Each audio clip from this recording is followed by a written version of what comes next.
जय जगन्नाथ।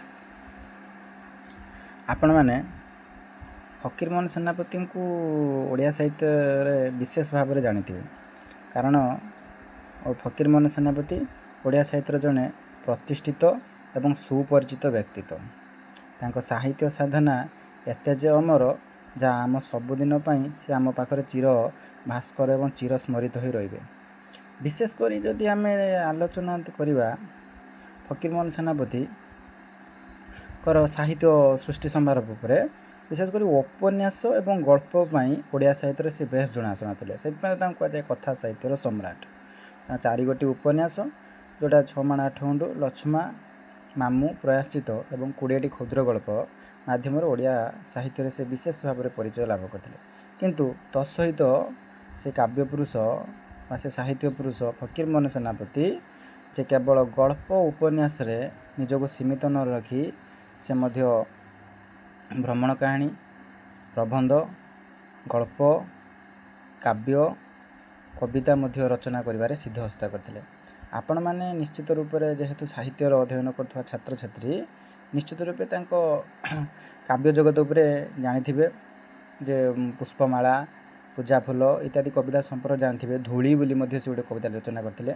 किंतु आज आपण को मु जणाई देवा पई चाहेमी जे ता सहित जे अन्य नूतन नूतन कविता से लिखिथिले। आपण जानिथिबे अजणा भितर थिबे एई कथा को चिंता करी जे एक पदक्षेप ना पई चेष्टा कली जे आमे आम भाई भणी माने आम सांगसाथी माने निश्चित रूपे जदि जानिथिबे भल कथा जदि अजणा थिबे आ गोटे गुरुत्व कथा जे फकीरमोहन सेनापति को किसी कविता संपर्क में समस्ते जानतु।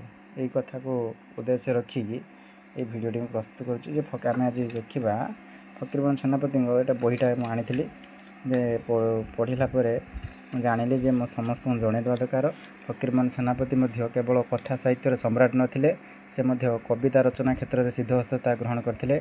आपण देखु यही कविता गुड़ी से रचना करते।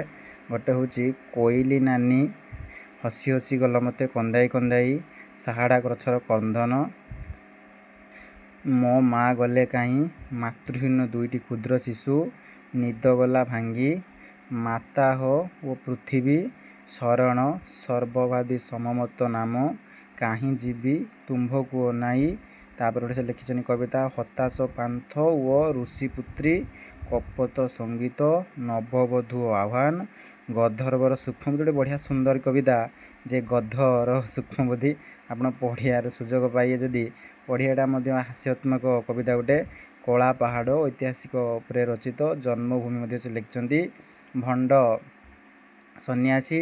आपण गल्प गोटे थिला मने पकांतु जे भंड बाबाजी उपरे गोटे रचित थिला जे हूँ धूलिया बाबा। ठीक से भाया भंड सन्यासी काव्यता लिखिं महादेवंकर तांडव नृत्य राजतार फकीर तापर चंद्रभाबार निर्जला एकादशी ये गोटे गुरुत्वपूर्ण कविता। मो गीतर भणिता कहीं छंती बंधु मोर किए देव कही जन्म मामू जन्म को लेकिन से कविता रचना करछंदी। बेंग भाई एटा जानते आम प्रकृति सहित जड़ित थिबा बेंग जी कि वर्षा ऋतुर आरंभ में बोबाई थाए पुणी कि देखिए से साहस्य बंधन निश्चित रूप से गोटे गुरुत्वपूर्ण कविताटीए जीवन मरण एवं निश्चित संगीत यही भाव सुंदर सुंदर कविता से रचना करछंती। कविता को तो पठन करने को निश्चित यदि आपण मैंने सहयोग करिए मैं प्रथम आरंभ प्रयास मोर यहाँ एमती जदि आपण मैंने सहयोग करिए निश्चित भाव में आम ओडिया साहित्य थिबा किछि गुप्त बा अगम्य आम पाखरे परिप्रकाश होउची बा हेई पारु नाही निश्चित चेष्टा करिया विभिन्न जगार संग्रह करी आपण मान पाखरे उपस्थापन करिया पई रहिली। जय जगन्नाथ।